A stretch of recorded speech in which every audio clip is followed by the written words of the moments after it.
Thank you very much. My name is Brian Rosenberg. I'm the founder of Gays with Kids. We're going to start in just 1 minute. Appreciate you all being here right on time, though.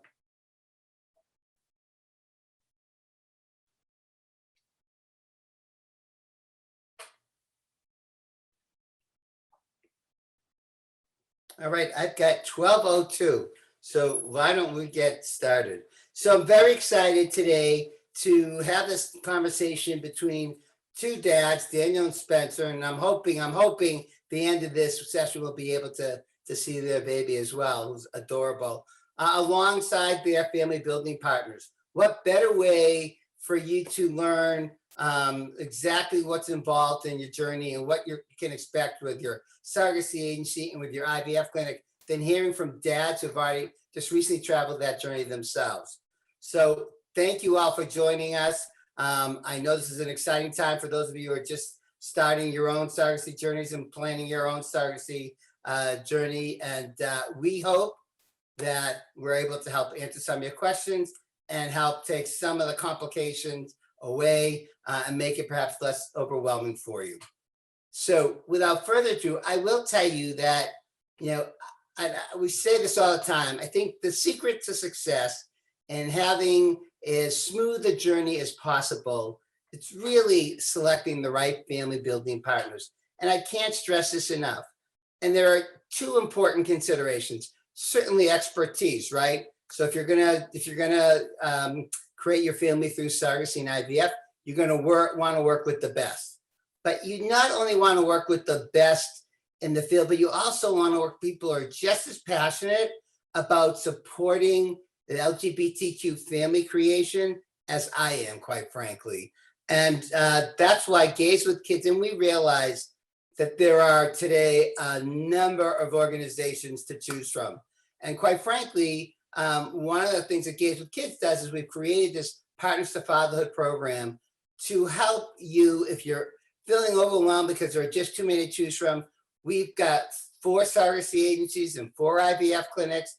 They're located, geographically in different parts of the country. And quite frankly, each of them has a long proven track record of not only being leaders in this space, but of also, again, passionately supporting the LGBTQ community on our own family building journeys. So I say that, regardless of who you work with, please just make sure if it's one piece of advice that I can make sure you walk away with, it's to really do your best, your due diligence to select the right family building partners. All right, so today, as I mentioned, we've got dads Daniel and Spencer from Texas, and I'm excited to hear you guys talk. And then we have Kristen Hanson, who's the owner, executive director of finance at Simple Surrogacy and Egg Donation, as well as Dr. Dan Skora, who's at the Fertility Specialist of Texas.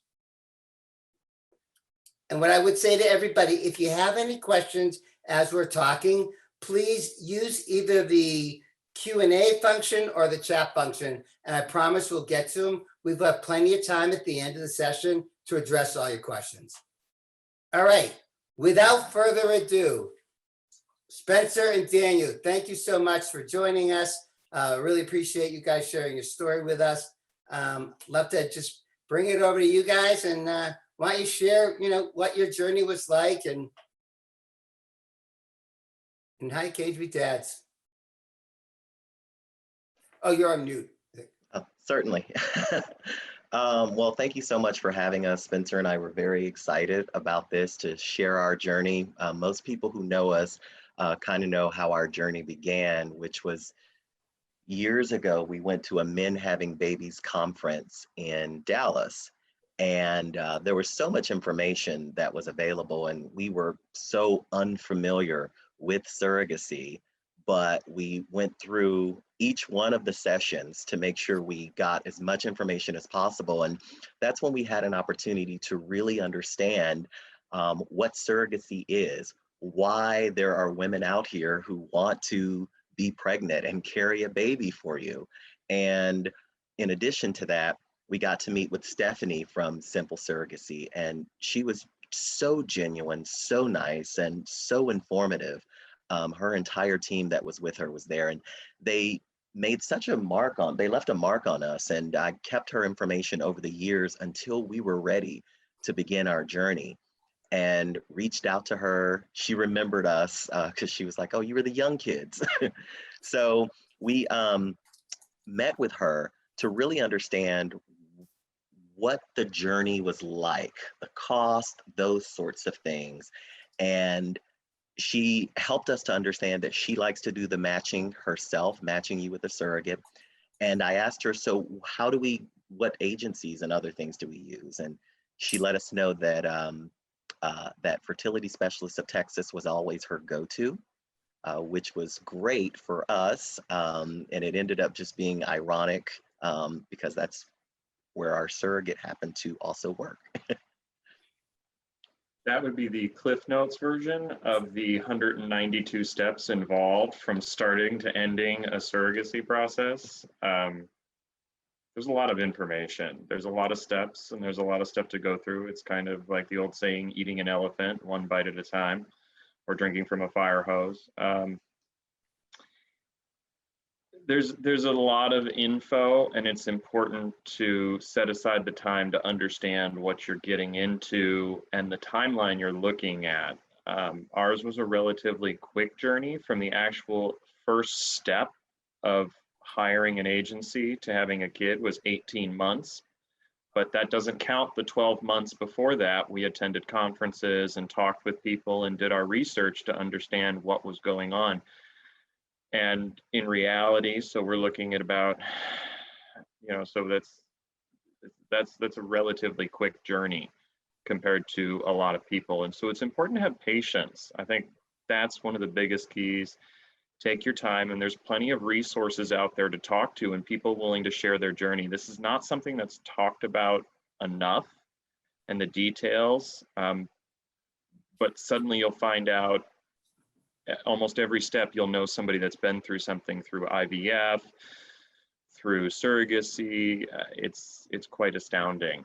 Yeah, it definitely is. And we spoke with multiple parents because there was the decision on, do we do 2 egg transfers, to have twins?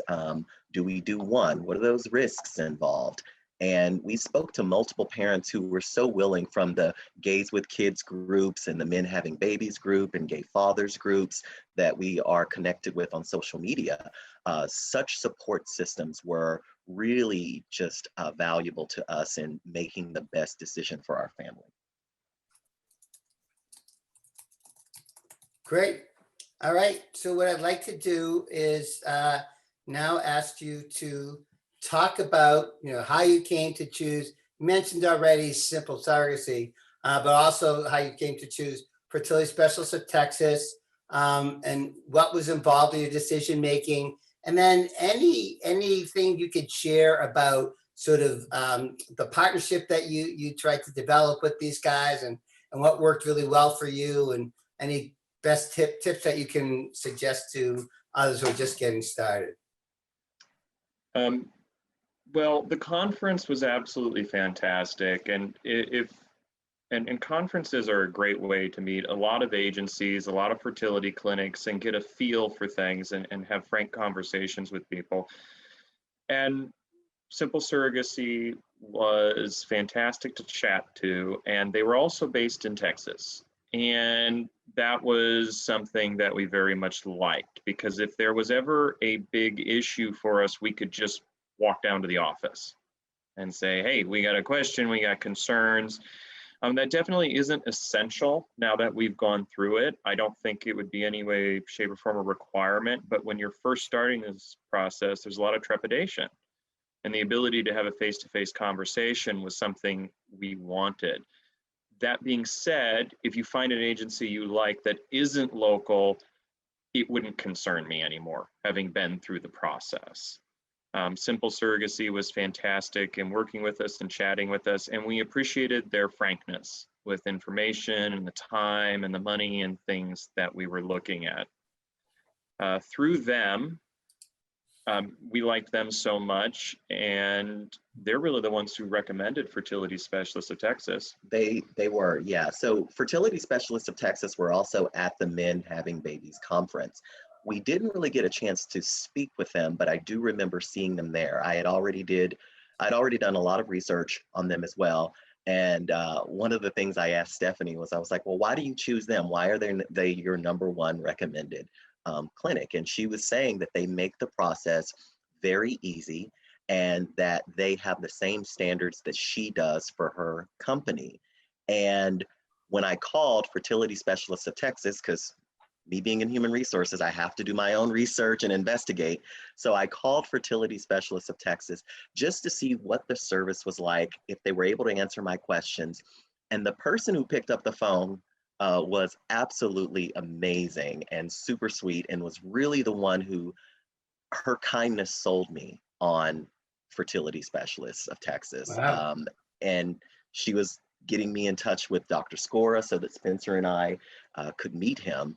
And he was absolutely amazing, so down to earth, so genuine, and truly understood the excitement and the nervousness that we had for this journey. And he did not skip a beat in making sure we understood every step of the way what would happen, and what it would look like for us. Sometimes too much info. I did not need to know that much about the female fertility cycle and how that worked. I leave that to the professionals. But they were great. But he left no room for questions, which was amazing. And Simple Surrogacy was great. Then taking the bulls by the horn to guide us through the steps and process. And we really appreciated that as a first-time journey there. All right. Thank you very much. I know we'll get back to you guys, but in the meantime, let's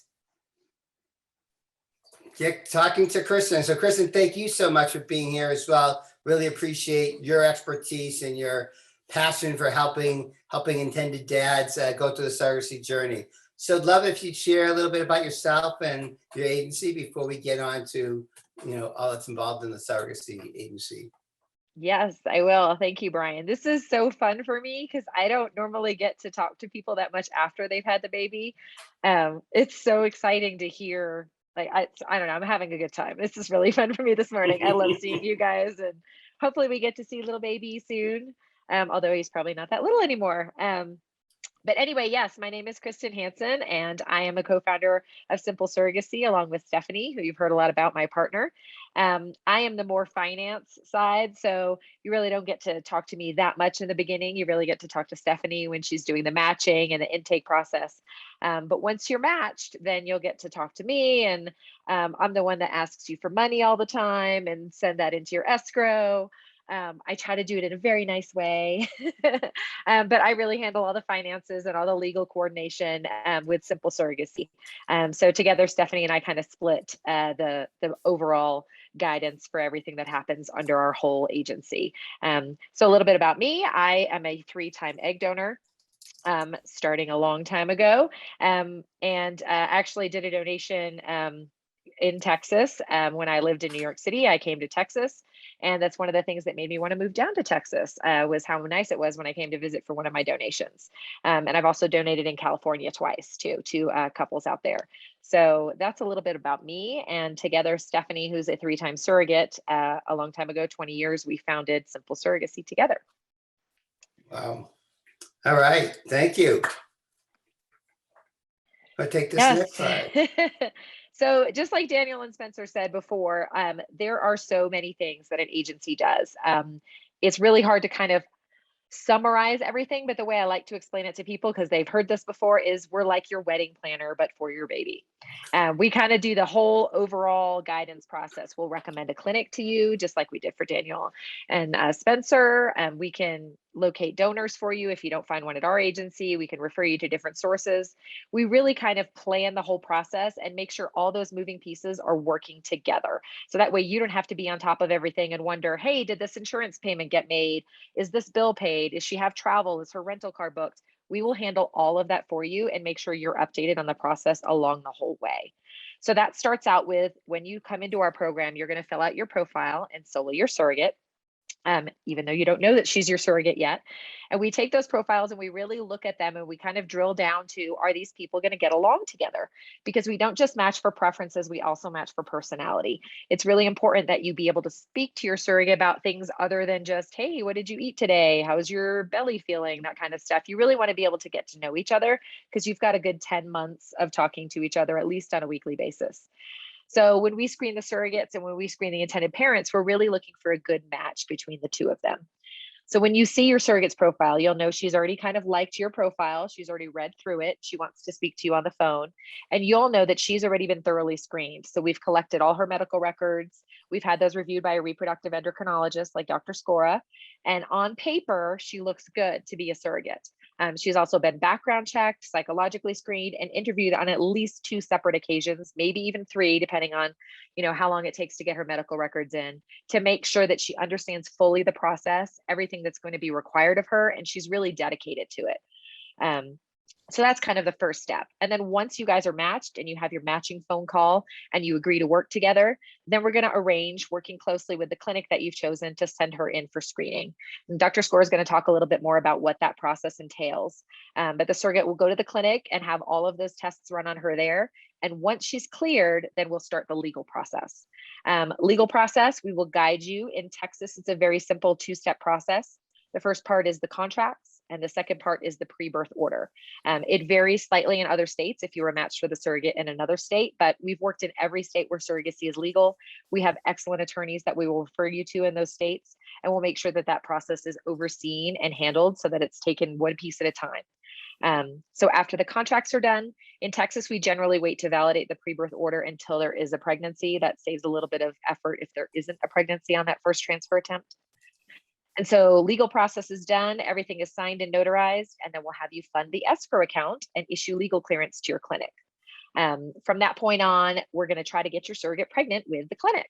And so we're going to coordinate sending her to the medical appointments, making sure her medications are ordered. If she has to have monitoring at an outside clinic, if she's not near your main clinic, we'll coordinate that process. We'll handle all of her expenses through escrow, make sure everything is paid out on time and that she's well taken care of. And we'll make sure that you guys have all your questions answered too about, what was this expense for and what did I pay that for? So we'll take care of all of that medical coordination and then payment for the bills and expenses. And so then the next part is, once the surrogate is actually pregnant, then it kind of proceeds mostly like a regular pregnancy, but we'll make sure you're aware of her OBGYN appointments so that you can go and visit, or you can at least Zoom or Skype into those, and make sure that you're aware of everything along the way. We'll start the pre-birth order to finalize your names on the birth certificate. In Texas, you go right on the birth certificate. There's no step parent or co-parent adoption. Again, other states will vary, but we'll match you in a state that meets your preferences for the legal resolution after the birth. And then throughout the pregnancy, we're going to touch base with you. We send a push present to your surrogate and make sure she's well taken care of. She feels loved. You guys feel loved. Everyone feels supported. We'll work with you on your birth plan so that everyone is on the same page. And we'll help you with, if you're traveling into Texas, these guys are lucky that they're here and they're near their surrogate, but we can help you coordinate things like, car seats and pack and play and lodging. And if you're international, if you need birth certificates or passport assistance, we do all of that for you. So kind of an end-to-end journey. And then I see the little blurb here that also says insurance support. That's another one of the important buckets that we're going to screen your surrogate for. So you'll know if her insurance is going to cover the surrogacy or if it has a surrogacy exclusion. If you're going to need to purchase an outside plan that would cover her, we'll assist with that entire process. Answer all your questions about the insurance and get that insurance in place and make sure your surrogate is getting the money to pay it. So that's an important bucket. You don't want to skip that because you don't want to find out midway through a pregnancy that the insurance is not going to cover the surrogate pregnancy. So that's another important screening part and coordination part. So that in a nutshell is everything an agency does and every other little thing that you can think of. So if you come to us and you're like, oh my gosh, I don't know how to take care of a baby, where can I go take a baby class? We will find that. We will recommend it to you in your city. We'll take care of all those little nitty bitty things for you. Great. Thanks so much, Kristen. I know we'll come back with some questions for you. But in the meantime, I want to introduce Dr. Skora. Like you, Dr. Skora, if you don't mind just giving a background about yourself and your clinic. Hi, everyone. Yeah, I'm sorry. Thank you so much for being here as well. I didn't formally and officially thank you. We really appreciate you. I know your schedule is crazy busy. So no, I'm very happy to be here. It's so fun to be able to kind of do this, as Kristen was saying, with patients that I've been with and that I've worked with over the course of the last 2 years. So I joined Fertility Specialists of Texas about 3 years ago. As a member of the LGBTQ community, this is my favorite stuff to do. So I love taking care of my community because it's so much fun, and it's my people, per se. So it's really, really fun to be able to make these dreams come true. And it's also fun because it almost always works. So, we are dealing with the best of everything when it comes to a surrogacy journey in general. In terms of egg quality and people carrying pregnancy are all really great quality. So the pregnancy rates are really, really high. So it's almost always a really happy journey. It's stressful. There's always a bump along the way. I warn all of my couples, there's always a bump. And if the bump is early and it's small, great, because that hopefully will be it, right? But other than that, it is really fun. And I really do love doing this. I am the director of a third party, which when we're talking about using anybody other than the couple to have a baby, that's third party. When we're dealing with two men, we actually have four parties. And then I'm also the director of LGBTQ services at Texas. And we've been around for about 16 years now. The founding member of our group has been very involved in LGBTQ community throughout his career. And that's part of the reason why I came to FST. The commitment to the LGBTQ community. Are fertility clinics around the country that do not cater to the LGBTQ community. And it's really important. If you go to a website and you see that there is not like a rainbow flag or something on the top corner, that's a sign, okay? That's a sign that this clinic does not, because when you think about it, LGBTQ people, all of them need fertility treatment, right? So if it's not there, that's not good. That means that they're not interested in catering to those people. And that commitment to the community is really why I joined the practice.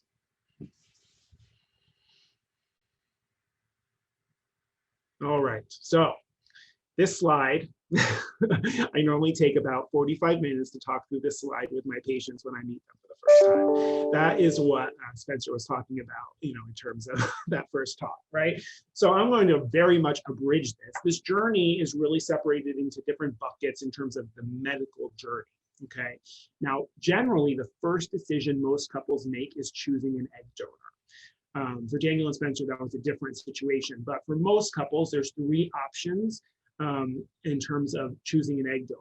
One is buying eggs, which I don't normally, frozen eggs, which I don't normally recommend if it's a same-sex male couple and you're looking to have both be genetic parents. I normally don't recommend buying frozen eggs because you're going to pay a lot more for a couple of lots of frozen eggs than you would for fresh eggs. And then there's the option of choosing an egg donor from either the center where you're working or an agency. Now, our center at Fertility Specialists of Texas, we have about 80 egg donors that we work with that are local to the clinic. So the positive of that is, we have more information about them if they've cycled before, they're local, so you're not paying for transportation. And we also use boilerplate contracts for our egg donors. So the costs generally are the least in terms of that. An agency egg donor, however, comes from all over the country. And so you are getting more options. Generally, an agency will have hundreds, if not thousands, of egg donors to choose from. So if you're looking for a very specific ethnic background or religious background, that might be a better choice for you. But they tend to be a bit more expensive just because you have to pay for them to travel wherever you are, okay? So once your egg donor's selected generally, and you have signed on with that egg donor, then we have the couple come to our clinic for a very quick visit. Literally, you see me for 5 minutes. I do a physical exam, and then you do your duty in the special room that's available for that. And we do a semen analysis and we freeze the sperm on that day. We also do FDA blood work that is required on that day, okay? The egg donor then cycles with a cycle of IVF to get all of her eggs to be taken out, okay? And the specifics of that we can talk about with your visit with me. And then we create embryos with the frozen sperm. Most of my couples do genetic testing on the embryos just to increase pregnancy rates, and a lot of couples are interested in selecting the sex of the baby, which we do allow for. While that's generally happening is when your surrogacy agency is looking for your surrogate and getting ready to match you. I have been finding, and Kristen can speak to this, is that a lot of agencies are waiting until at least embryo creation is started before they start really actively looking to match people, because they want people to quickly be matched, right? So that then happens, and then the surrogate, once you guys are matched, will come for screening in my office, and that really includes blood work, a physical exam, as well as a special ultrasound where I make sure there's nothing inside the uterus that might cause a problem for the pregnancy. That surrogate then goes through preparation of her uterus to get ready for the transfer, which is done while she is awake. We transfer the embryo, and then we wait for a blood test in 2 weeks, and then hopefully you're pregnant and you get to bring your baby to see. Great, thank you very much, Dr. Skora. We have a bunch of questions. One thing that came up first, though, is someone wanted to know what are the legal differences for surrogacy agencies in different states? So I don't think there are any legal differences between surrogacy agencies in different states. I do think agencies tend to specialize in one area of the country or another. So if you're going with a California agency, generally speaking, you're seeking to match with a California surrogate. And if you're going with a Texas agency, in most cases, you're seeking to match with a Texas surrogate or somewhere kind of in the Midwest area. We do kind of specialize mostly in Texas and associated states. You know, occasionally we'll get a California surrogate.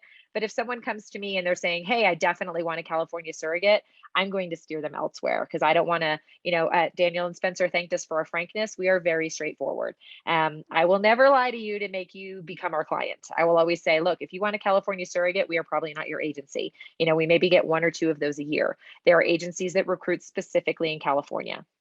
Simple surrogacy is a little bit more based in Texas and those surrounding states, Kansas, Oklahoma, Arkansas, you know, Nevada, because we can keep costs down by matching here.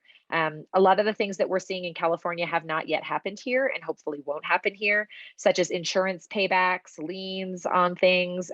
Obviously, the cost of living is significantly higher in California. And in addition, you have clients coming in from you know, Asia and Japan and China that want to have surrogates, they'll immediately just go to California.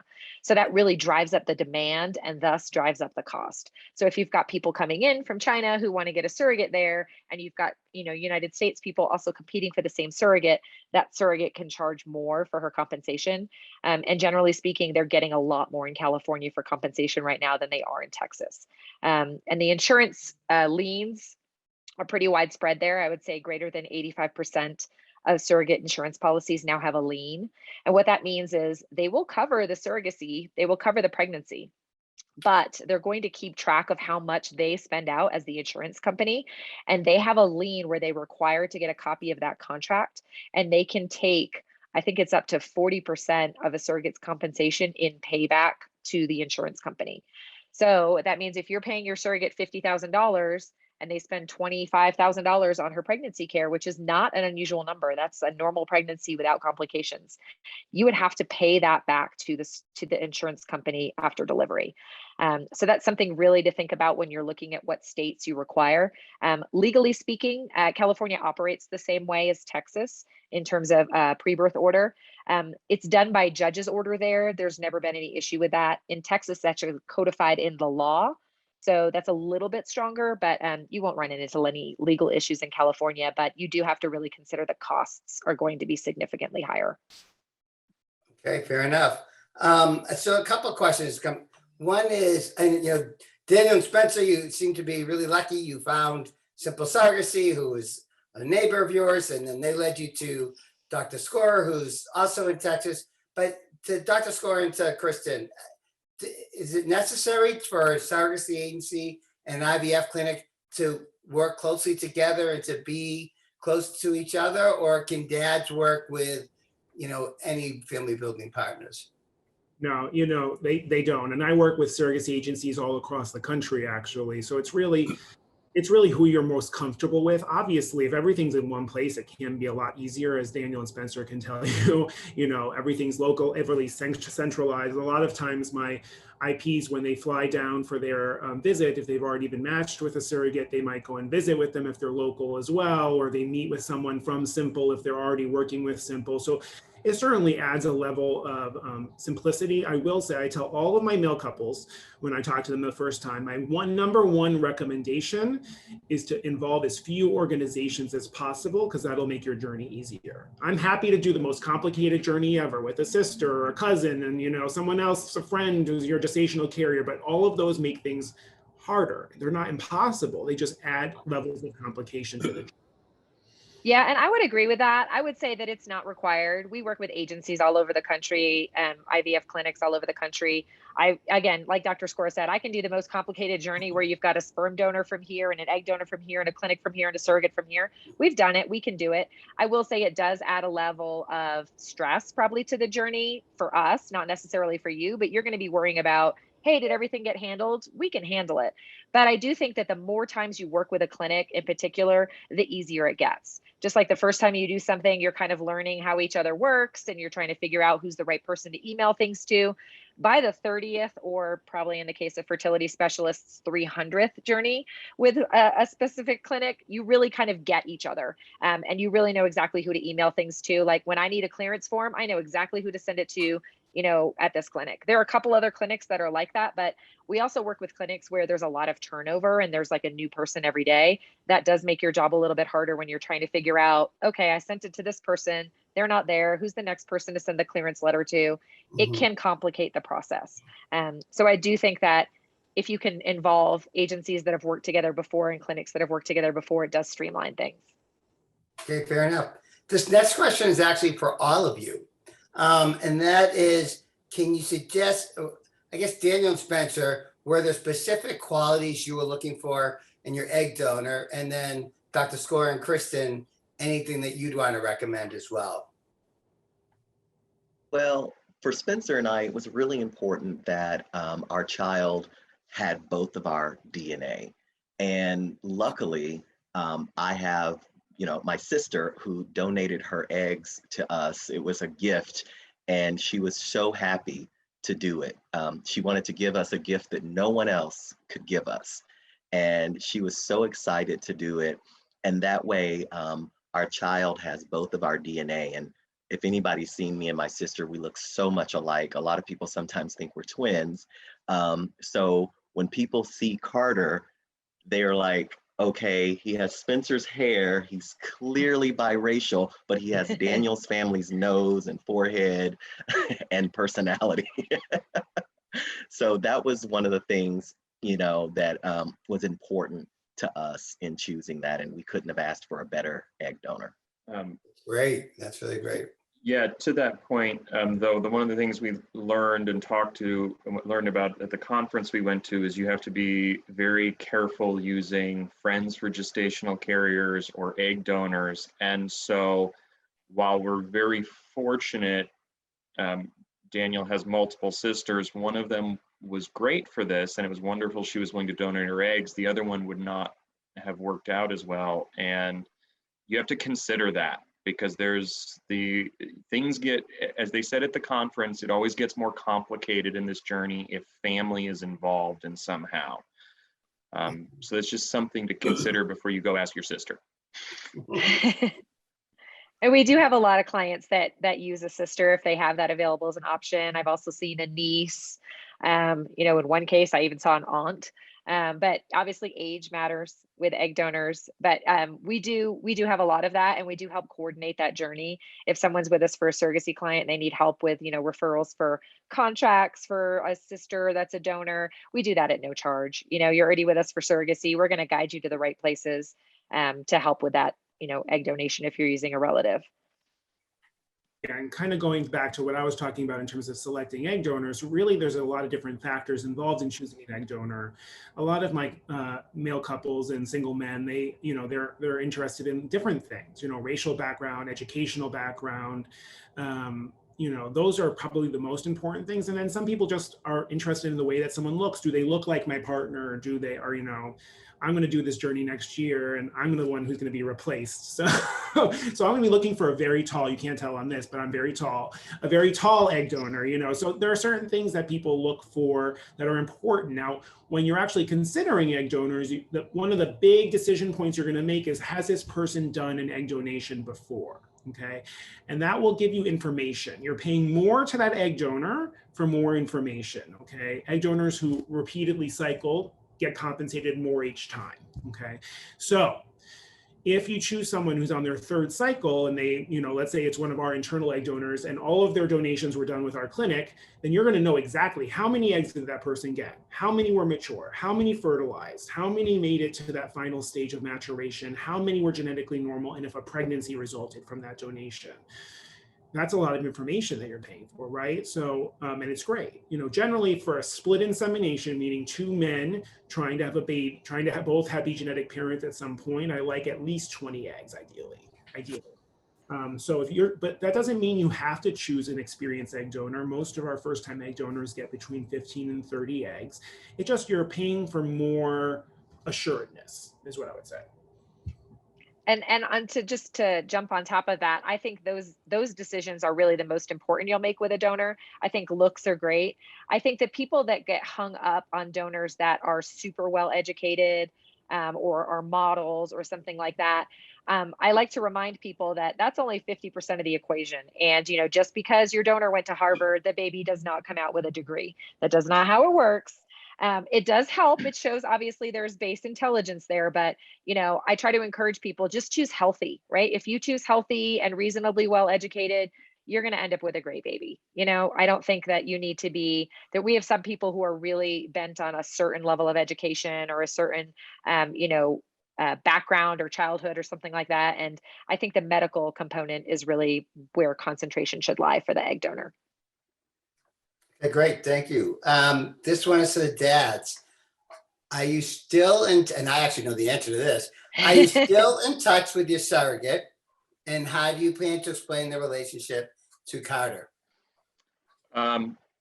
So yes, we are still in touch with our surrogate. They moved, they live about an hour away now, but text frequently, pictures, everything. And that was something that we had talked about before we even began the journey. Simple surrogacy was great because they've been, you know, any sort of agencies, they should talk to you about like, one of the things you should talk about with your surrogate is what do you want your relationship to look like during it and then after it. Because our surrogate already had a kid at home, so now she's going to be pregnant and that kid's going to be going, hey, you're pregnant again. Is there going to be another baby here? And there's a lot of questions. But yes, we still chat with her regularly. We actually had dinner a week ago to bring our son up there so our son could meet her daughter, that kind of thing. And it's been fantastic. How we explain this to Carter? Well, obviously he's only a year old, so we haven't explained it yet.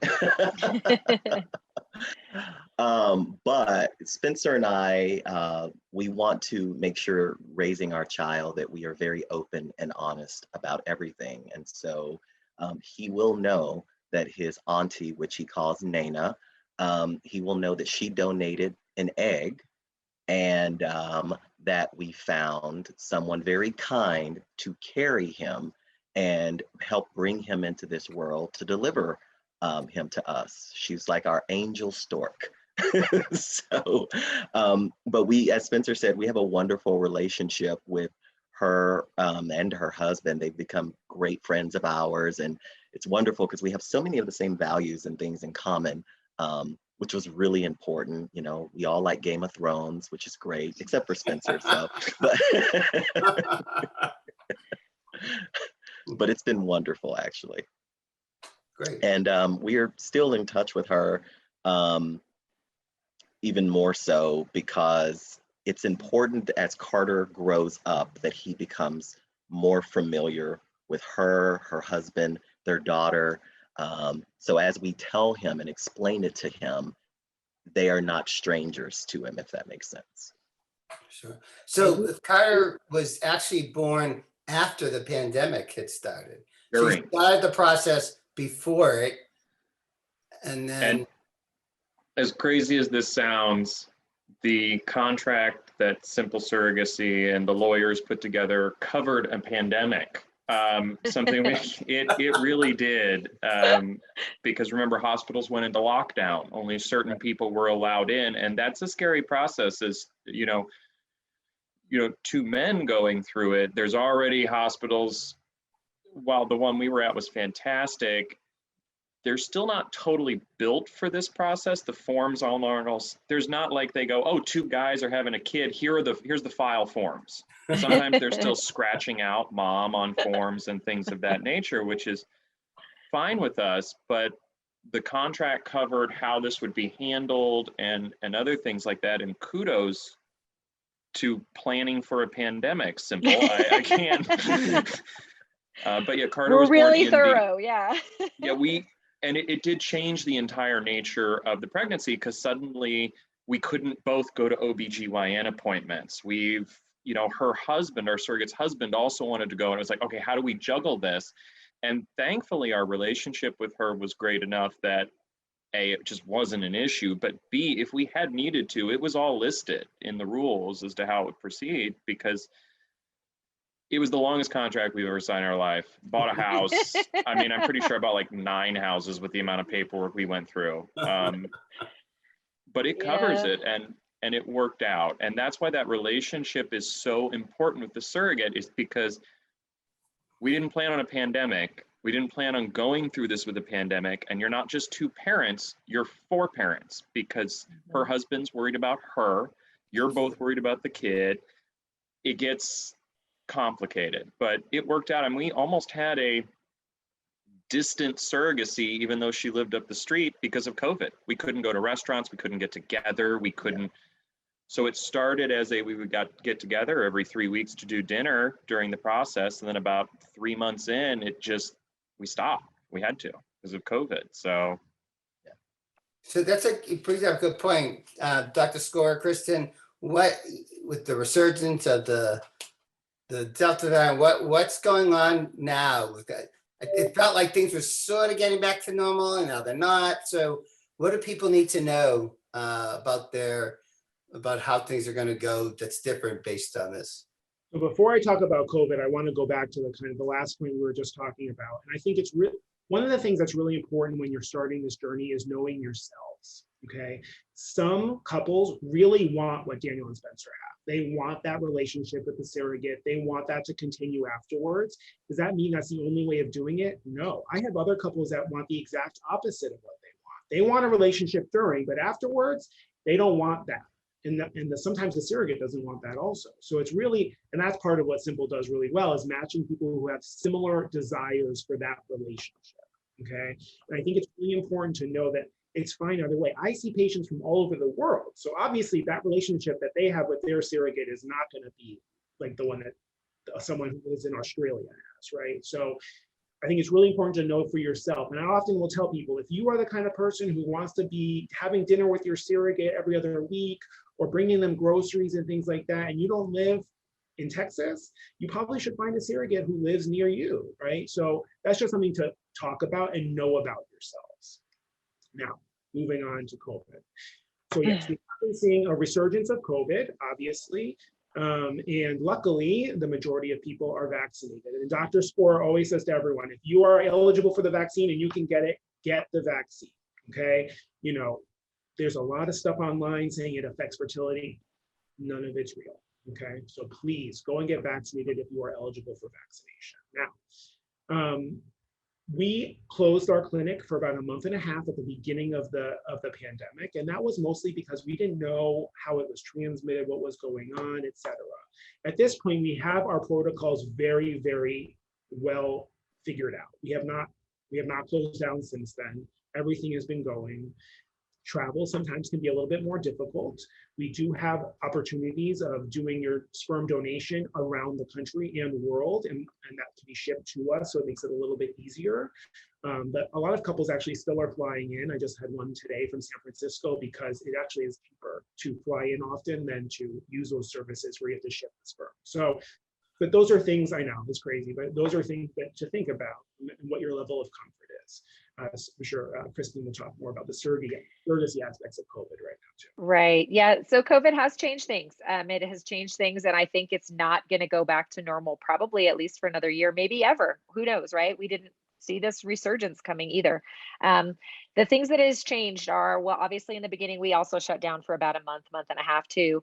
But even when we reopened back up, there were a lot of issues with getting medical records for surrogates from, doctor's offices. If people weren't there in person, there was nobody to pull those records. And when they were there in person, they were concentrating on the clients that were actually there and not getting around to medical records requests.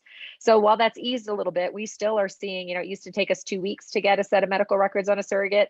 Now we're more like 6 weeks on average to pull all those medical records from different sources.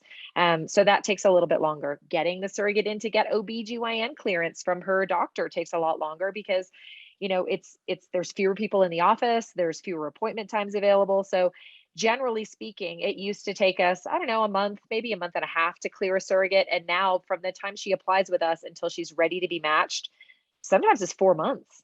That's on the outside of clearance. But so when people ask why are matching times slowed down, that is one of the main factors.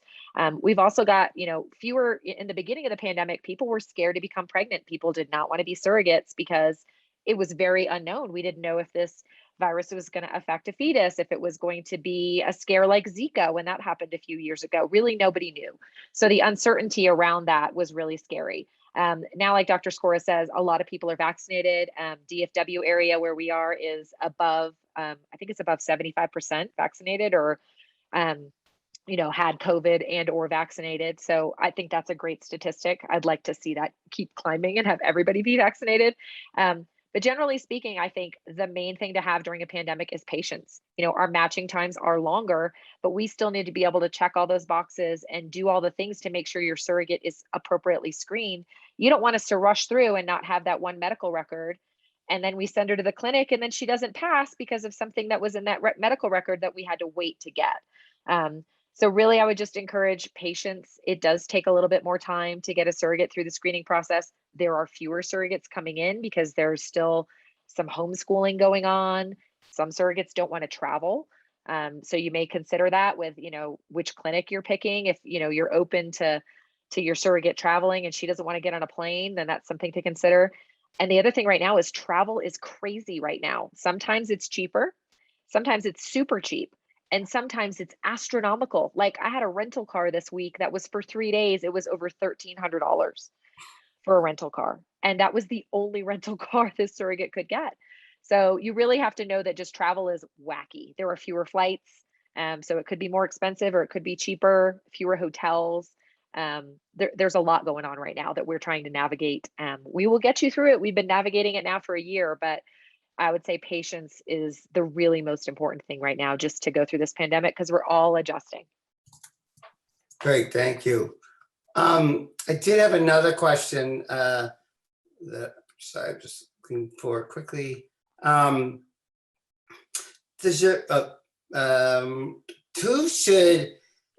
Two things. Number one is Dr. Skora, someone mentioned, Daniel had mentioned twins. I'd love for you to just hit on that because I know there's always a question about twins. And then I have another question too, which is who should if intended dads go to first? So they need to find an IVF clinic, a surrogacy agency. Does it not matter? That question has come up several times.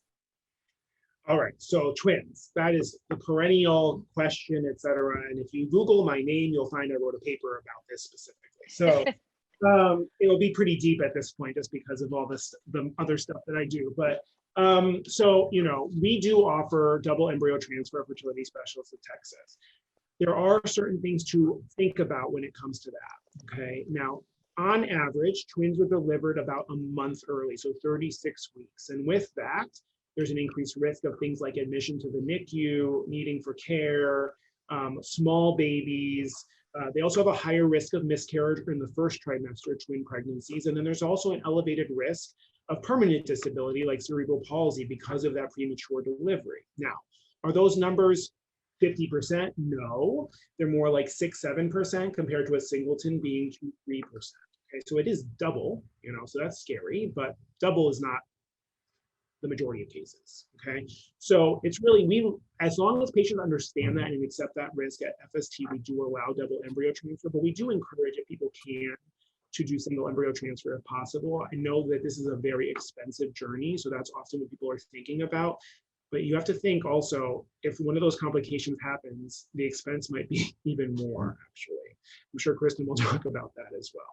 What was the second part of the question, Brian? Just really, who should they go to first? So that, that changes year to year, it seems. When I first started doing this stuff, it always seemed like people went to the surrogacy agency first, and then they were either referred to us or then they found us. I find that hasn't been happening as much lately. It's been more even lately. I don't know if you feel that too, Kristen, that it kind of goes both ways more lately, because really the first step in the journey is finding your egg donor. So, and creating those embryos, and especially with the longer wait times like Kristen was talking about, they really want a couple who is ready to go. And that means embryos ready to go. They can match the surrogate as soon as they're ready, right? So I tell people just to do them all at the same time, right? I wouldn't, and that makes life the process move a lot faster, for sure. Right. Yeah, I can jump in there. Twins. So how I talked about slightly longer matching times, twins are very long matching times right now. Anybody coming into our program, I will tell you, you will be waiting a year for a match for twins currently right now. Again, COVID, huge factor. Think about it. If you're a surrogate, you've got kids at home, you obviously have to have children to be a surrogate of your own. And so if you become pregnant with twins and there is a complication, which there is a higher percentage risk of that with twins, if you're admitted to the hospital because of current restrictions, you will not see your children the entire time you're in the hospital. And we have women right now that go, I don't want to take that risk. I can't see my kid for a week, 2 weeks, a month, 2 months if there are serious complications. And there's just no way to predict that. Really, even, if someone even had great pregnancies, there can always be a complication with a twin pregnancy. So that's one complication. And then on the other side of that, we are seeing fewer clinics approve people to carry twins. They're really stringent to make sure these women are healthy, which is a good thing. But they'll say, yep, I'm sorry, we can't approve her to carry twins because of this reason or another reason. And so the surrogate that has agreed to carry twins is not approved medically to carry twins. So we see that happen a lot. We've got an employee at our agency that's carried twins 3 times that probably would not be cleared right now to carry twins because she carried, back when the regulations were a lot less stringent. So twins, I try to discourage just because it does add a complication. Of course, if that's really what you want to do a double embryo transfer, we will do that for you. We can find you a match. Just know that those surrogates are a lot fewer and far between right now. And so you will be waiting if that's a requirement. What we do for people who want to have twins, we offer a much discounted sibling journey. So if you want to go through once and then you want to come back again and try again to have another baby, then we do offer a significant discount off our agency fees to come back and do that again. So that's kind of what we encourage now rather than going for twins. And we have some people even want to do concurrent journeys with 2 surrogates at the same time. So while that doesn't save you money really, if you want to have 2 closer in age, that's also an option. Okay, great. Thank you. My last question to the dads. Any chance that Carter is up and we can just take a quick sneak peek? Yes, as a matter of fact, That he's was up. him I'm gonna just go. getting up. I'm gonna grab him real quick. All right, great. Oh, cool. So I think that there's no better way to end this than by meeting Carter. So Dr. Skora, Kristen Hanson from Fertility Specialists of Texas and Simple Surrogacy, thank you both so much. Do you guys have any last words that you'd like to leave everybody with while we're waiting to see Carter? I would just say, this is exactly why I do what I do. This couple right here, they were one of my first male couples when I first started actually at Fertility Specialists of Texas. And here's the product of that. Oh. And I can't wait to see him soon. I know I'm going to be seeing him next week. I'm excited about that. So, I think it's really important you find are devoted to making families like this happen. Okay, that's Yeah. really how He has a lot to say, much like his daddy, who never stops talking. Everyone must want to go and squeeze his cheeks. My I know. Bring him back to lunch? Yeah. you know, He's adorable. finding I'm gonna go let him finish his lunch. Thank you. Say Deanna, bye. thank you so much for taking the time out of your day today to share your story with us. Thank you so much for letting us see Carter. We wish you guys all the best of luck. Thank you, Kristen. Thank you, Daniel. Dr. Thanks, Skora, and thanks, Brian. Thank you all.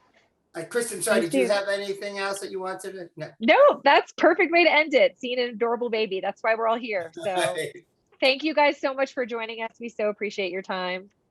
Thank you. Yes, thanks. So thank you, Kristen. Thank you, Dr. Skora. And thank you all of you who've been listening and staying on for this whole time. If you have any other questions, please, I gave you links so you can get to the websites of both Dr. Skora and Kristen so you can reach out to them or send them to dads@gayswithkids.com. I'll be happy to forward them over to you and make an electronic introduction that way. But thank you all for taking time out of your day. We hope you found this discussion valuable, and we look forward to seeing you at the next one. Bye all.